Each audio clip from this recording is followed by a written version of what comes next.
ఇక్కడ అక్కడ నుంచి ఈ విలువైన అమూల్యమైన మానవ జీవితాన్ని వ్యర్థం చేయటం లేదు కదా. ఈ మానవ జీవితం యొక్క ముఖ్యమైన ఆశయం తెలుసుకోవాల్సి ఉంటుంది. కోవాలనుకుంటున్నా హరే కృష్ణ. మీరు అన్నిటికన్నా విలువైన వస్తువును పొందాలనుకుంటున్నారా? మీ ధన సంపదలు మీకు నిజమైన ఆనందాన్ని ఇస్తున్నాయా? ఈ ప్రపంచంలో అత్యంత దుర్లభమైన ఉన్నతమైన సుఖం పొందాలనుకుంటున్నారా? మీరు ఎప్పుడైనా తరగని ఆనందం కోసం ప్రయత్నించారా? హరే కృష్ణ కృష్ణ కృష్ణ హరే హరే, హరే రామ రామ రామ హరే హరే, హరే కృష్ణ కృష్ణ కృష్ణ హరే హరే, హరే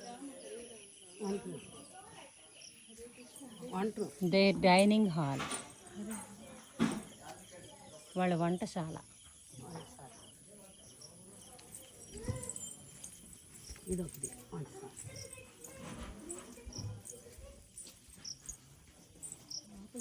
అడుగుతాము కర్మ